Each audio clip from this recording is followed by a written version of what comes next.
Hi welcome back to ನೇತ್ರ cooking point. ಎಲ್ಲರೂ ಹೇಗಿದ್ದೀರಾ? ನಾನಿವತ್ತೊಂದು ಒಳ್ಳೆ ರೆಸಿಪಿಯೊಂದಿಗೆ ಬಂದಿದ್ದೇನೆ, ಮೊಟ್ಟೆ ಸಾರು.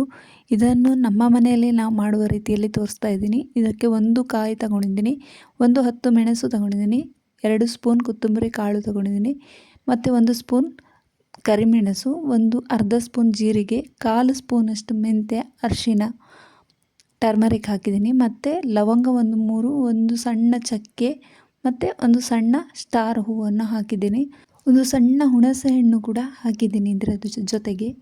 ಇವಾಗ 5-6 ಬೆಳ್ಳುಳ್ಳಿ ಹೆಸಲು, 1 ಇಂಚು ಶುಂಠಿ ಹಾಕಿದ್ದೀನಿ. ಇದನ್ನು ಗ್ರ್ಯಾಂಡ್ ಮಾಡಿ ತೊಗೊಂಡು ಬಂದಿದ್ದೀನಿ ನೋಡಿ, ಇಷ್ಟು ನೈಸ್ ಆಗಿರಬೇಕು ಇದು. ಇವಾಗ ನಾವು ಮಸಾಲೆಗೆ ರೆಡಿ ಮಾಡ್ಕೊಳ್ಳಿಕ್ಕೆ ನಾನು ಒಂದು ಪ್ಯಾನ್ ಮೇಲೆ 1-2 ಟೇಬಲ್ ಸ್ಪೂನ್ ಆಯಿಲ್ ಹಾಕಿ, ಸ್ವಲ್ಪ ಕರಿಬೇವಿನ ಎಲೆ ಹಾಕಿ, 1 ಆನಿಯನ್ ಹಾಕಿ, ಮತ್ತು 1-2 ಮೆಣಸು ಹಾಕಿ ಚೆನ್ನಾಗಿ ಫ್ರೈ ಮಾಡ್ಕೊಳ್ತಾ ಇದ್ದೀನಿ. 2 ಮಿನಿಟ್ ತನಕ ಫ್ರೈ ಮಾಡಿದರೆ ಸಾಕು. ಅದಕ್ಕೆ ಇವಾಗ ನಾನು 1 ಟೊಮೆಟೊ ಚಾಪ್ ಮಾಡಿ ಹಾಕಿದ್ದೀನಿ. ಇದನ್ನು ಇವಾಗ ಚೆನ್ನಾಗಿ ಫ್ರೈ ಮಾಡಬೇಕು. 5 ಮಿನಿಟ್ ತನಕ ಇದೇ ರೀತಿ ಫ್ರೈ ಮಾಡ್ಕೊಳ್ತಾ ಇರಬೇಕಾಗುತ್ತೆ.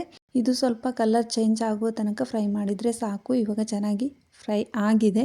ಇದಕ್ಕೆ ನಾವು ರೆಡಿ ಮಾಡಿ ಇಟ್ಟುಕೊಂಡಿರುವಂಥ ಮಸಾಲೆಯನ್ನು ಇದಕ್ಕೆ ಮಿಕ್ಸ್ ಮಾಡ್ಕೊಳ್ಬೇಕು.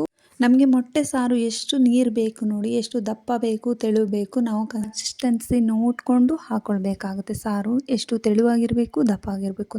ಇದು ಮೊಟ್ಟೆ ಸಾರು ಜಾಸ್ತಿ ದಪ್ಪ ಮಾಡಿದರೆ ಚೆನ್ನಾಗಿರಲ್ಲ, ಯಾಕೆಂದರೆ ನಾವು ಮೊಟ್ಟೆ ಹಾಕಿದಾಗ ಸ್ವಲ್ಪ ಇನ್ನೂ ಜಾಸ್ತಿ ದಪ್ಪ ಆಗುತ್ತೆ. ಮೊದಲಿಗೆ ನಾವು ಸ್ವಲ್ಪ ನೀರು ಮಾಡ್ಕೊಂಡಿದ್ರೆ ಮೊಟ್ಟೆ ಹಾಕಿದ ಮೇಲೆ ಕರೆಕ್ಟಾಗಿ ಕನ್ಸಿಸ್ಟೆನ್ಸಿ ಬರುತ್ತೆ. ಅದಕ್ಕೋಸ್ಕರ ಸ್ವಲ್ಪ ತೆಳುವಾಗಿ ಮಾಡ್ಕೊಳ್ತಿದ್ದೀನಿ.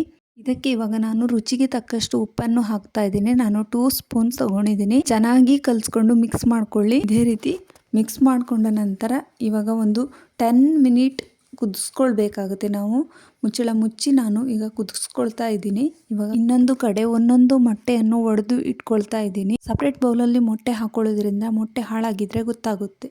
ಇವಾಗ ಚೆನ್ನಾಗಿ ಕುದ್ದು ಬಂದಿದೆ ಸಾರು. ಇದಕ್ಕೆ ನಾವು ಮೊಟ್ಟೆಯನ್ನು ಒಂದೊಂದಾಗಿ ಹಾಕ್ಕೊಳ್ತಾ ಇದ್ದೀನಿ. ಯಾರಿಗೆಲ್ಲ ಈ ಥರ ಎಗ್ ಕರಿ ಅಥವಾ ಸಾರು ಇಷ್ಟ ಆಗುತ್ತೆ ಅಂತ ಕಮೆಂಟ್ಸ್ ಮೂಲಕ ನನಗೆ ಹೇಳಿ. ಒಂದು ರೀತಿ ಎಗ್ ಮಸಾಲನ್ನು ಕೂಡ ಮಾಡಿದ್ದೀನಿ, ನೋಡಿ ಚೆಕ್ ಮಾಡಿ.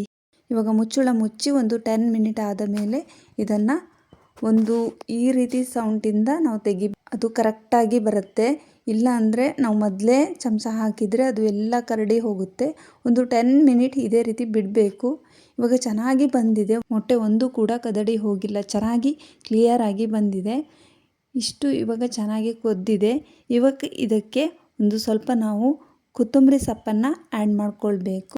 ಹಾಕ್ತಾ ಇದ್ದೀನಿ ನೋಡಿ, ಇಷ್ಟು ಹಾಕಿದರೆ ಸಾಕು. ಇದನ್ನು ಸ್ವಲ್ಪ 2 ಮಿನಿಟ್ ಬಿಟ್ಟು ಇವಾಗ ಸರ್ವ್ ಮಾಡ್ಕೊಂಡ್ರೆ ರೆಡಿಯಾಗಿದೆ ನೋಡಿ. ಕ್ಲಿಯರಾಗಿ ರೆಡಿಯಾಗಿದೆ ಸಾರು ನಮ್ಮದು. ಎಷ್ಟು ಚೆನ್ನಾಗಿ ಬಂದಿದೆ ಅಂದರೆ ಟೇಸ್ಟ್ ಕೂಡ ಸೂಪರ್ ಆಗಿದೆ. ಈ ರೀತಿ ಮೊಟ್ಟೆ ಸಾರು ಒಮ್ಮೆ ನೀವು ಮಾಡಿ ನೋಡಿ, ಸಖತ್ತಾಗಿ ಇದೆ ಅಂತ ನೀವೇ ಕೂಡ ಕಮೆಂಟ್ ಮಾಡ್ತೀರಾ, ಅಷ್ಟು ಚೆನ್ನಾಗಿ ಬರುತ್ತೆ. ನಾನು ಇವಾಗ ಊಟಕ್ಕೆ ಹಾಕ್ಕೊಳ್ತಾ ಇದ್ದೀನಿ ನೋಡಿ. ಮೊಟ್ಟೆ ಸಾರನ್ನು ಸರ್ವ್ ಮಾಡಿಕೊಂಡು ಊಟ ಮಾಡಲಿಕ್ಕೆ ಹಾಕ್ತಾ ಇದ್ದೀನಿ ನೋಡಿ, ಎಷ್ಟು ಚೆನ್ನಾಗಿ ಬಂದಿದೆ. ಅಷ್ಟೇ ಟೇಸ್ಟ್ ಕೂಡ ಇದೆ. ನಿಮಗೂ ಕೂಡ ಇಷ್ಟ ಆಗಿದೆ ಅಂತ ಭಾವಿಸ್ತೀನಿ. ನನ್ನ ಚಾನಲ್ನ ಯಾರು ಸಬ್ಸ್ಕ್ರೈಬ್ ಮಾಡದೆ ನೋಡ್ತಾ ಇದ್ದೀರಾ, ದಯವಿಟ್ಟು ಸಬ್ಸ್ಕ್ರೈಬ್ ಮಾಡಿ ನೋಡಿ. ನಿಮಗೆ ನನ್ನ ರೆಸಿಪಿ ಇಷ್ಟ ಆಗಿದ್ದರೆ ಒಂದು ಲೈಕ್ ಮಾಡಿ, ಕಮೆಂಟ್ ಮಾಡಿ, ಶೇರ್ ಮಾಡಿ. ನೆಕ್ಸ್ಟ್ ಒಂದು ಒಳ್ಳೆ ರೆಸಿಪಿಯೊಂದಿಗೆ ಸಿಗ್ತೀನಿ. Thank you all.